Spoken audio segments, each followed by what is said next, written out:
Hi guys, my name's Alanna and literally nobody asked me to do this, but I am recapping as many Hallmark movies as humanly possible until I either run out of movies or kill myself. Recently I did a video of the 10 worst Hallmark movies of all time, and on that list was Mismatched. So this is from 2016. I didn't really understand why this was so hated. 2016 is kind of like the golden era of Hallmark movies. Seems like they had a nice poster. Okay, it's about a wedding planner. Like I didn't really get what the big deal was. But having watched this movie twice, I can safely say this is one of the most unbelievable, unrealistic, ridiculous plots I have ever seen. And I've watched maybe 6 Hallmark movies about pumpkin farms. So that's saying something. So grab a seat, get cozy, put your feet up. It is also the middle of a heat wave and I have no air conditioning. So I'm gonna sweat through this one. Just ignore that. And let's talk about the unhinged insanity of Mismatched. So we start off this movie with our girl. Now I never remember their name, so she is just our girl. She's our Hallmark girly and she's a wedding planner. And we join her in the middle of a wedding she's obviously organizing, and she even has her own Bluetooth headset. Remember when they were trying to get Bluetooth headsets to be a thing? 2016 was a simpler time. Our girl checks in with the bride, who seems to be losing her mind, but our girl is very good at what she does and she's able to calm her down. You're gonna have the best wedding you've ever dreamed of. And you are the most beautiful bride I've ever seen. Now are you ready for the best day of your life? I am. Humble opinion, if your wedding day is the best day of your life, it's giving peaked in high school vibes. To start the wedding, the bride is in this car and they drive literally like 4 inches to get to the wedding, and our girl says,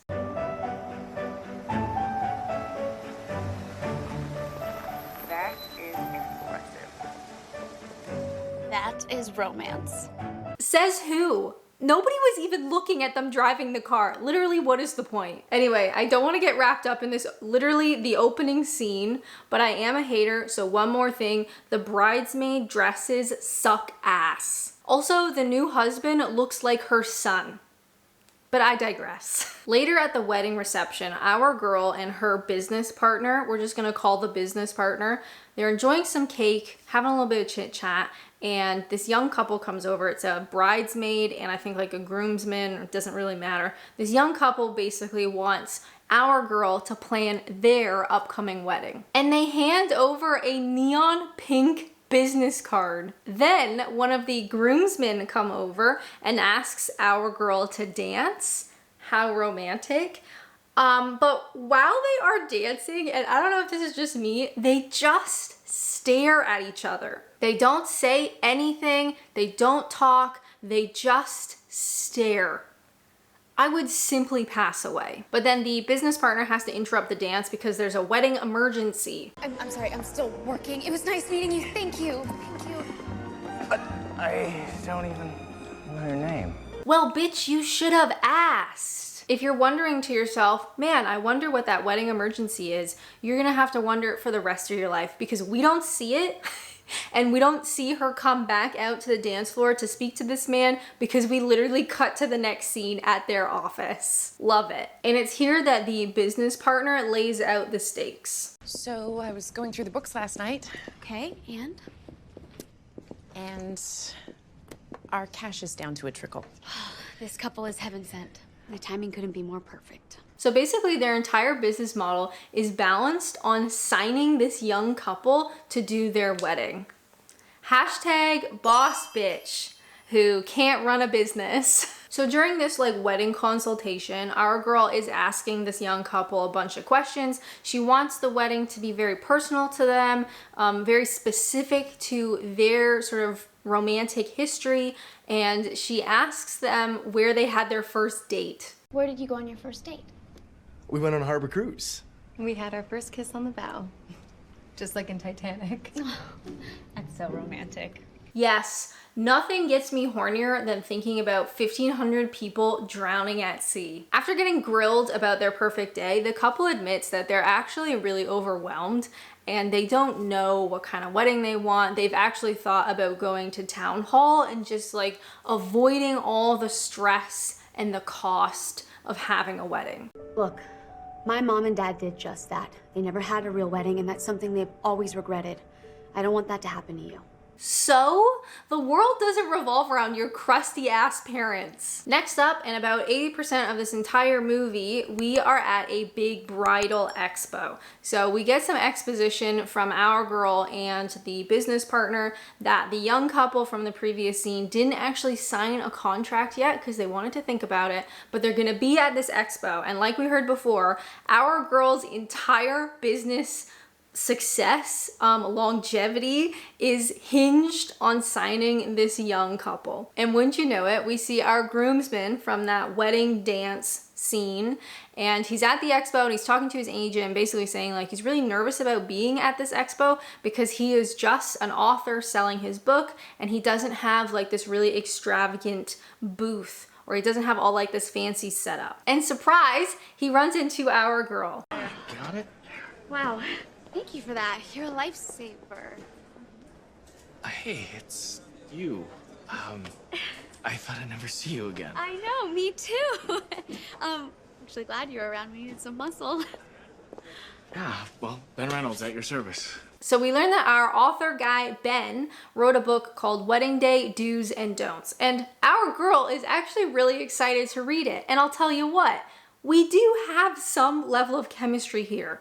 I won't lie, but she does give off crazy vibes. So there's that. And honestly, hashtag foreshadowing, because this woman is clinically psychotic. A bit later, our girl goes over to Ben's booth and we see his color scheme: neon, lime green, and pink. What the fuck? Who chose this? Atrocious. At this point, he's really nervous because he says he hasn't sold a single book and he's feeling really out of place. So our girl does the very nice thing and she says, come with me, I'm gonna introduce you to all the vendors. Vendors, like there's this cake guy, like a bakery guy, I guess, chef dude, pastry guy, and they get the tiniest sliver of cake, followed immediately by a fat shaming booth, my personal favorite. We are Body by Bobby.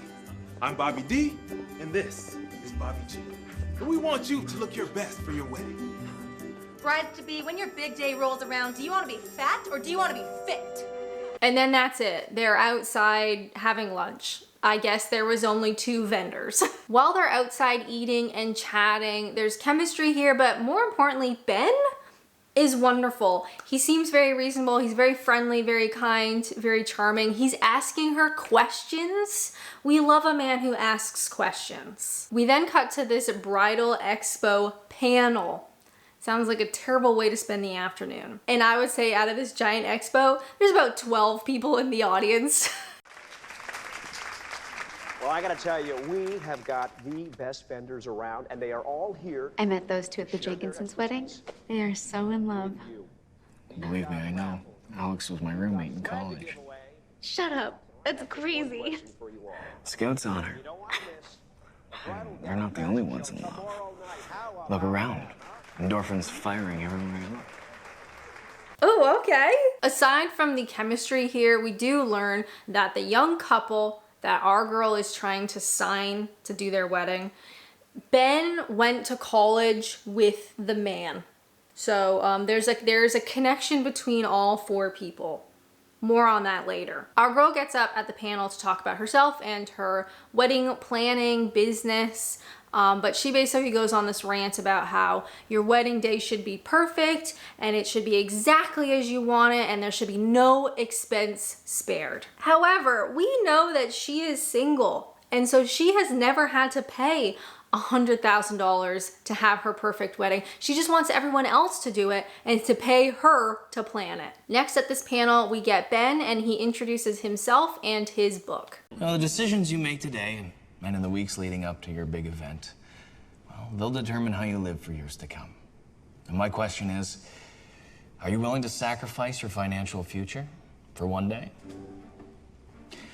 The wedding day do's and don'ts. It's a guide to help with all the hard choices. Right now, it seems like everything has to be perfect. And it's easy to get caught up in the hype and all the shiny objects. In marriage, it's about a life together. So let's get realistic here, folks. And if I may be completely honest, it's time to dump the big event. Thank you. If you can believe it, this is our Hallmark conflict. Our girl thinks your wedding should be absolutely perfect, no expense spared, and Ben thinks you should be reasonable. This is what we're doing. After his speech at the panel, suddenly his book booth is super popular and everybody's really intrigued in what he has to say and his opinions on weddings, because he is like the only alternative choice at this expo. Everybody's selling the big day, the big expensive day. He's the only person that's offering something else. But as they're heading back to their rooms, Ben catches up with our girl. Everyone here, myself included, we make a living because of the big event. So thank you very much. I'm just offering a different perspective, a small event perspective. That's not gonna work. Last year's theme was go big or go home, so please, go home. I get that she would be annoyed that he's basically advocating to not use businesses like hers. But if you are offering a service that is of value and that is good, then some ugly ass little neon book shouldn't threaten your entire business. But what do I know? I'm not a Hallmark writer because I graduated high school. Later, Ben's queue for his book is still really long and everybody's loving it. No hard feelings? Not one. On the house. Please, I insist. Would you like me to sign it? No, thank you. Can I take you to dinner? Let's take a rain check. Everybody's gotta eat. Our girl starts reading his book and basically just complains about all of his ideas because she feels like she's starting to lose clients who are more interested in like the cheap or inexpensive ideas that Ben's suggesting instead of the big day that she advocates for. Our girl and the business partner get together to work out, and pause. She's wearing 2 low pigtails, literally the worst hair option for working out. I've literally never seen this before, and I hope I never see it again. But more importantly, she is still complaining about Ben's book. When shopping for the bridesmaids' dresses, consider something elegant but versatile. Let's face it, you pick some crazy color to match your place settings, and those dresses will never be worn again. You can't be serious. There's a reason that you pick a color scheme. Honestly, what a great point. It's like everything he says is reasonable. Imagine that. Later that night, our girl is still complaining. Yes, she's still complaining about Ben and his book and his ideas, and the business partner mentions that Ben actually liked their business Facebook page. How scandalous. And the business partner is convinced that they actually like each other. What? He liked our page? Why does that surprise you? He likes you. Oh my God. And you like him. I do not like him. Okay, Lips. If you say so. I should go. We have another early start tomorrow morning. Okay, even if I did like him, it couldn't ever work. I mean, we're complete opposites. Well, opposites attract. It's impossible. Everything I stand for, everything I love, he hates. I love the business partner. I think if she and Ben could get together, it would make this story so much nicer. She just seems very reasonable. She's a normal person. She's nice. She is reasonable. But because I am a hater, I do have to mention her eyebrows. They're too arched. In the morning, they bump into each other and they're sort of chit-chatting, but he mentions that he was a finance and philosophy major. Girl, run. Every man I have ever known who was a philosophy grad was crazy. But thinking about it, maybe they're actually suited for each other. with his philosophy degree and her clinical psychopathy. Match made in heaven. As they're in line to get breakfast, he asks her how she started, like, her love of weddings, like how did all this come about? And honestly, love that. This man asks questions. That is more than we can say for like 99% of Hallmark men. The bar is low. She explains that she was a flower girl when she was a kid and it was so fun and she got to get dressy and blah blah blah. Who cares? One thing that did stand out to me is her breakfast choices. She gets watermelon and a chocolate muffin. Breakfast of champions. While they're eating breakfast, people come up and are asking our girl her opinion on their wedding ideas. And somebody mentions getting married on a train. No, thank you. But they're like, how much would that cost and what would that be like? And she's giving her very expensive answer. But then they want Ben's take. What's his take on all this? How would you do it on the cheap? Somebody mentions Vegas and Ben's like, hell yeah, why not? Vegas, baby, why not just get married by Elvis? Why not? I like Elvis, and it could make for some fun wedding photos. I'm sorry, but Elvis is not romantic at all. You do believe in romance, don't you? Well, big budget doesn't mean romance. You can make any situation romantic. I'm sorry, Ben, but you do not know the first thing about romance. Because our girl is a child, the mentality of a 7-year-old, she equates romance with money. Love that. Because Ben is wonderful, he chases after her to make sure she's okay, and she blows up at him. And this is not the last time this happens. This sequence happens like 9 more times in this movie. So buckle up. Later, she catches Ben meeting with one of the couples that she's trying to snag for her business, and she starts storming at him. She loves storming. She's storming all over this fucking hotel, and she also loves yelling at him for stealing her clients. You know what? I do not want you to like my Facebook page. I'm not even sure we should be friends. Facebook friends or real friends? Take your pick. And storms off again.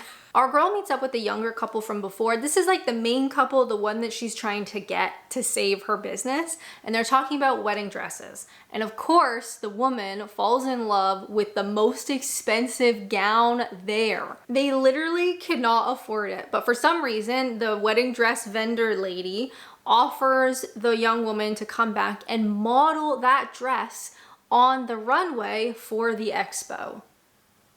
I don't really know how this helps anything or what this solves, but it's better if we just don't ask questions. We then get the runway scene.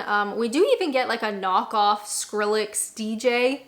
Again, I don't know what's going on.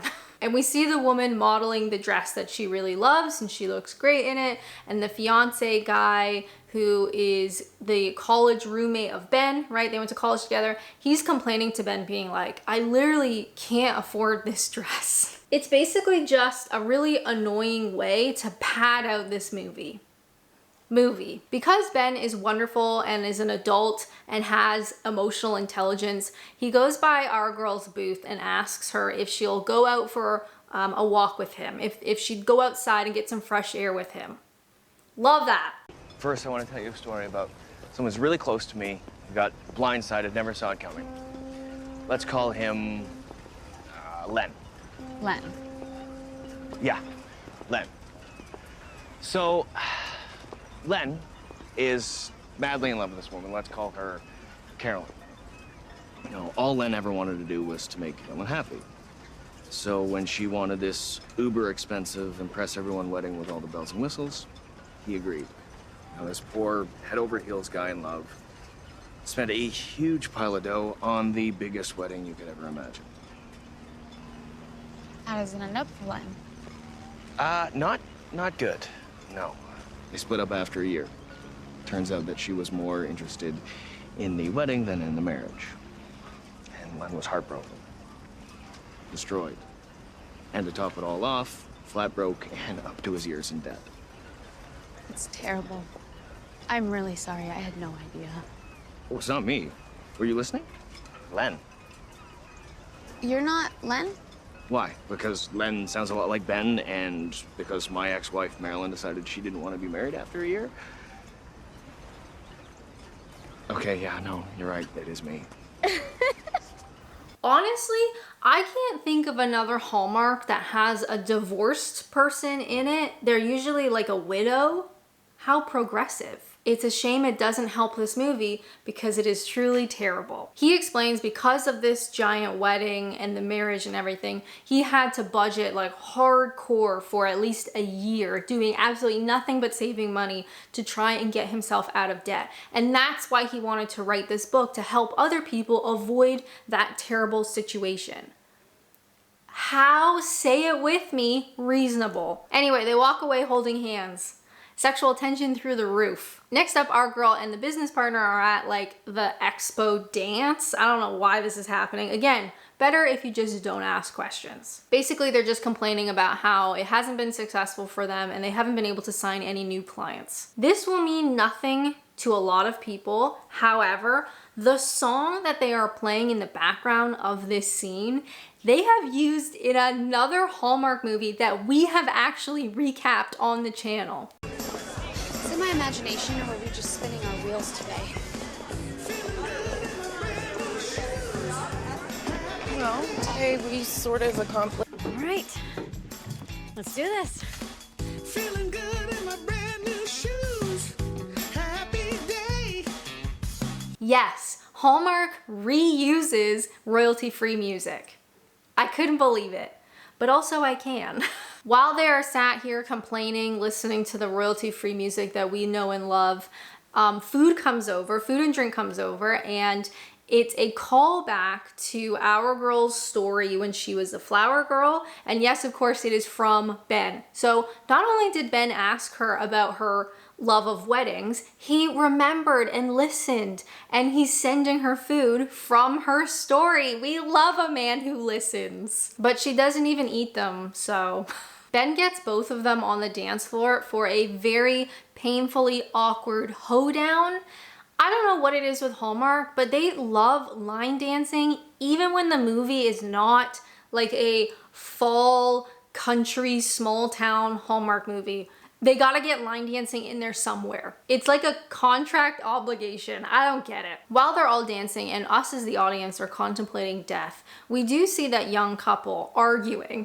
He's basically saying they have to be reasonable, they can't afford to do everything, and she's saying the wedding should be spectacular and it should be no expenses spared. Like, honey, are you paying for it? After the painful hoedown, all of the expo vendors corner the expo organizer, and they're basically complaining that Ben shouldn't have been invited. His book is totally anti-event. We're all pro-event, and it's making it difficult for us to sell the event. Stop sugarcoating it, Meredith. He's flat out sabotaging us. Guys, is this really the time and place to have this discussion? Every second that guy sticks around, we lose more clients and money. Okay, would you just please listen to me, everybody? Just relax, okay? Now, I'm sorry that you feel this way, but when Mr. Reynolds filled out his application and paid his fee, which is not cheap, as you all know, well, he earned his right to sell his services, the same as any of you. Now, it's called competition. No, Brian.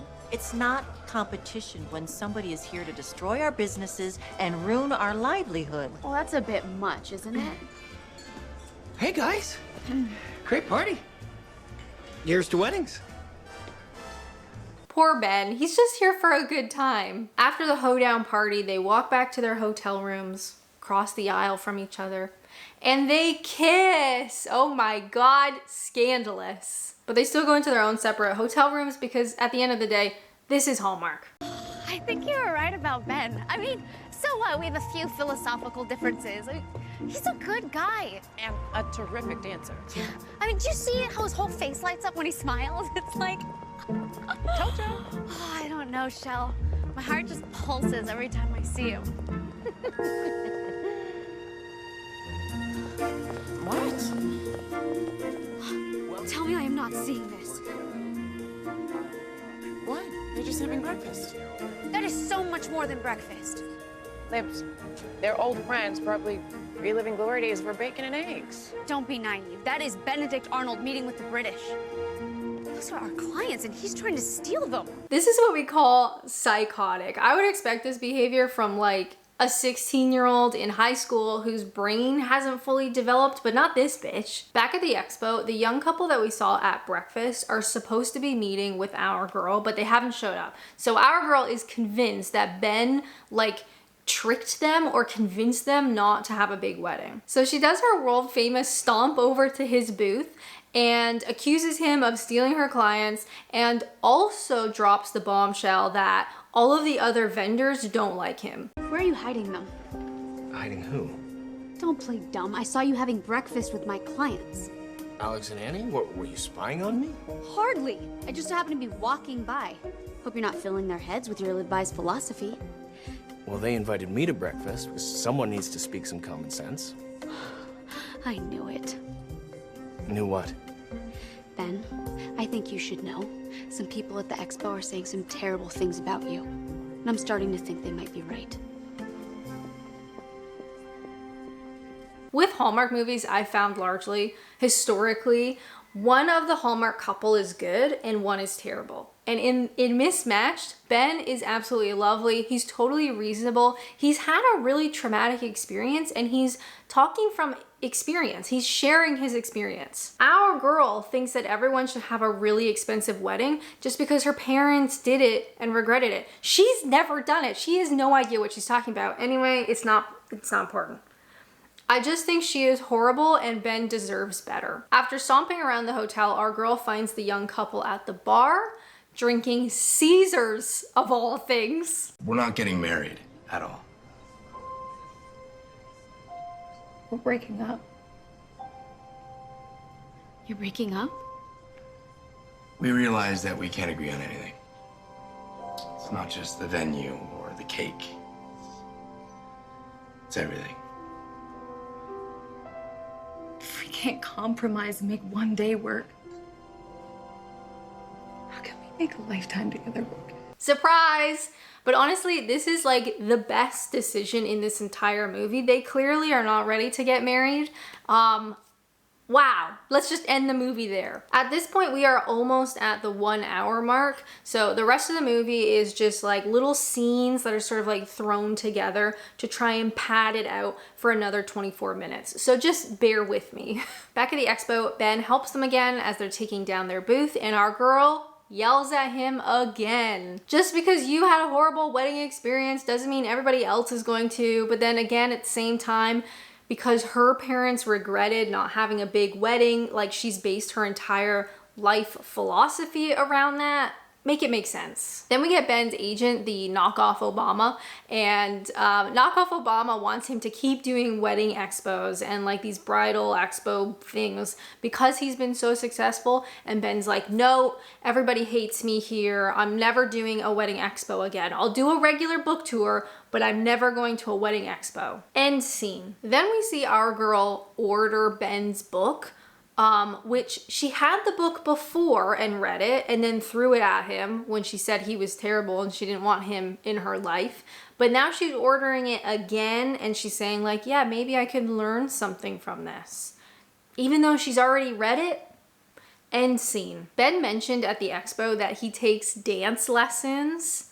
Not sure how we feel about that, but he arrives at his next lesson and surprise, our girl is there waiting for him. And rather than apologize to him for being insane, she says that she hasn't stopped thinking about that young couple and how they played a part in them breaking up. I've been thinking a lot about Alex and Annie.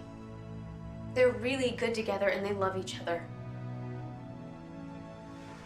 So you're not here to make up. Look, we can't pretend that we had nothing to do with that breakup. So we need to do something. What do you want to do? It's their lives, not ours. I don't know, but something. This is gonna set up the rest of the movie. End scene. We cut to Ben at the driving range with the ex-fiance, his like college roommate guy, and holy shit, Ben's got guns. This movie would have been so much more interesting if he hadn't been hiding them the entire time. But basically, Ben is trying to convince him to get back with the woman. I made my choice, and now I gotta live with it. No, you don't. You can still make things right. You guys can work this thing out. I don't know. I mean, she doesn't even want to talk to me. I hope you're right, because I'm lost without her. Yeah, I know what you mean. The right woman is hard to find. And when you do, you better hold on tight. At the same time, our girl finds the woman also at a golf course. Are they at the same golf course at the same time, just separately? Our girl apologizes to the woman, saying like she wasn't practical and she really wants them to get back together because they love each other and they're so good together. But it's like, our girl has known this couple for like 20 minutes. She doesn't care about them getting back together for love. She just wants their business. I forgot to mention, the couple met each other at work because they work together, and we cut to the guy at his office, at his desk, and he pulls out a photo of her, and it's this like shit quality selfie. And then he walks out into the office, and of course they still work together and she is still there, and they kiss while everybody watches. Someone please call HR, I am uncomfortable. Our girl meets the couple back at that like one cafe, the one cafe they're allowed to film at, and she's really excited because they're back together, but then Ben walks in. What's he doing here? Oh my God, girl, calm down, your crazy is showing. And as you've probably already guessed, because yes, this movie was written by a child, the young couple wants both our girl and Ben to plan their wedding. So they want it to be nice, but not too extravagant, and they want it to be like reasonably priced, but not cheap. So they must work together. Who saw that coming? The group gets together and they start planning the wedding, and of course they just complain about each other. That's too expensive, that's too cheap, blah, blah, blah, who cares? But they do actually settle on getting married on a boat, because if you remember, they had their first date on a boat. So they're like, yes, let's do a boat. And guess what? Ben knows somebody who has a yacht, so they can get a good deal. So they get like a romantic, expensive boat wedding, but they also get a good price. Okay, so we need a dance floor, a place to put the tables and chairs, a place for the DJ, and somewhere to serve the food. You know, if I was a wedding planner. But you're not. Right, I forgot. All I do is crunch numbers. Crunch, crunch, crunch, crunch, crunch. Oh, there we go. But if I was a wedding planner, I might consider having the ceremony on the roof deck. And we could seal the wedding with a kiss right at sunset. What an amazing photo that would be. And we can just do the reception on one of the lower decks. Which means that we could save the roof deck for the first dance. With the mountains behind them? And there's plenty of room on the middle deck for the tables and chairs. They make plans about the food and the dress and all that other stuff, and honestly, it's boring and it really doesn't matter, so I will spare you that. They plan something nice but affordable. We do, however, get a dance scene where Ben, remember, because Ben likes to dance, Ben is trying to teach the couple how to dance, how to do their first dance, and he like shows how to do it with our girl. And there is chemistry here, okay? I will admit, there is chemistry even though she's insane. But please remember, this has probably been like a week. If you think the wedding expo was like a weekend, and then all of the planning has happened really quickly, so it's literally been a week. They tour the wedding yacht, and the guy, like the fiance, is very clearly getting second thoughts. But the thing that made me laugh, and I rewound because I thought there's no way that that's what she just said. But they're on like the main floor of the yacht, which is not very big, and she says there's going to be 12 of these TV screens playing a montage of photos. Where are they gonna go? Just a tiny room filled with TVs. I couldn't believe it. It's been a real treat for me seeing you put this thing together. And this is the icing on the cake. Really. This is gonna be a very special wedding. And you should be proud of yourself. I'm proud of us. Thank you for helping. I couldn't have gotten this far without you. I guess we make a pretty good team then. Maybe this is the start of something special. Maybe. Would you like it to be? Good night, Ben Reynolds. Good night, Libby Bowen.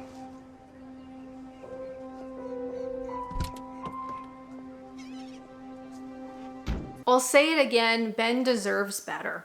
I'm sure our girl would be fun at first, right? Because they always are. The crazy ones are fun at first. But give it a couple of days, maybe even a week, and you're gonna find yourself hiding in a closet while she's stomping around the house, going crazy. At this point, we have 7 minutes left. Yes, we have almost made it. Leave a comment down below. What do you think our final miscommunication will be? After all of the wedding planning, our girl arrives back at her shop and there is a note on the door and she is shocked. Dear Libby and Ben, I'm so sorry to tell you this, but Annie and I have decided not to get married on the Harbor cruise ship. Please know this is all my fault and not hers. Libby, what's wrong? The truth is that the prospect of 150 people all coming to watch me say I do is more than I can bear. We've decided to elope, and by the time you read this, we'll be gone. Unfortunately, the money we were going to spend on the wedding we'll need for our trip to Fiji. I hope you can find it in your heart to forgive me. Yours truly, Alex. Can you believe he did this? Poor guy. Poor guy? What are you talking about? I feel for him. He must be scared to walk away from his own wedding. He must be terrified. What? I'm on the hook for everything. The venue, the catering, the dress, the cake. You don't have anything in this. I'm done. What? In what world would the wedding planner pay for everything out of their own pocket and then be on the hook when the wedding falls through? Literal insanity. Clearly, the writers of this movie have never been married. She says her business is ruined, all of this money is gone, she's done for. Look at me. Do you trust me? And you believe me when I tell you I am not gonna let that happen. Fade to black. Now, with his finance degree, I wonder what plan he's gonna come up with to save her business. Maybe they'll find a new client to then use this wedding for. Maybe they'll join teams, you know, and they'll make a new business together where it's like affordable, beautiful weddings where they, you know, best of both worlds, and they start a new business venture together. Next up, we're at the wedding yacht and there is a wedding in progress. Our girl even has her famous little Bluetooth thing in her ear and she's making sure everything is perfect. She talks to the musician and says, like, make sure you're queued up with the bride.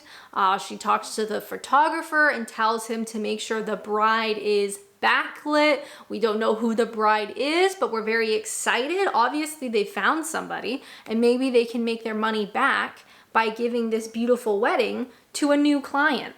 That's what it looks like. You can probably guess that's not what's happening because that would be too reasonable. Okay, better go take care of the bride. Hey, Lips. Be gentle with her. We don't need a bridezilla today. Oh, roger that. They all rise and here comes the bride, our girl. Yes, she is marrying Ben, even though they've known each other for 5 seconds. And while everyone is screaming at their screens, I'm wondering, how does this solve the problem, right? She still had to pay for everything. She's still gonna be in debt. Her business is still ruined. The only difference now is that she's married. This literally makes no sense. And now I know why everyone hates this movie, because I hate it too. And we're not done yet. As they're about to start the vows, Ben's phone rings, and yes, he answers it, and it's the guy, the college friend, the fiance, that bailed on our girl and left her with all these costs. He's calling. Yeah, I can't really talk right now. Pardon? Uh-huh. Uh-huh. That's great, man. Enjoy Fiji. Should make for a great honeymoon. Okay. Sounds like Alex and Annie got the wedding of their dreams. Well, so did we. No, you didn't. This is literally the other couple's dream wedding. And also, wouldn't you be so pissed at the college friend who just up and left you with this bill and now you're in debt because of him? Like, none of this makes sense. Fade to black. I hate my life. Now, for all of my Hallmark recaps, we have 3 ratings: chemistry, plot, and overall enjoyment. So for chemistry, this is tough because Ben is really lovely and he is very flirty and she is really annoying. For gut reaction chemistry, I'm gonna say 3.5 out of 5. Now for plot, most of this makes sense, right? We're at an expo, she has this business that's not doing well, there's competition, then they have to team up to create a beautiful, affordable wedding. Like all of that is reasonable. And then literally in that last 5 minutes, nothing makes sense. So for that, you know what?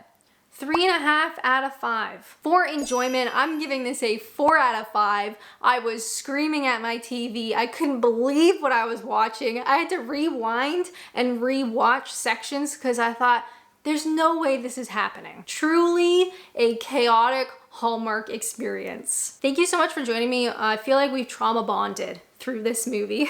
If you would like to watch something else, how about this one? This is another extremely hated Hallmark movie, but for a totally different reason. But as always, thank you guys so much for watching, and until next time, bye!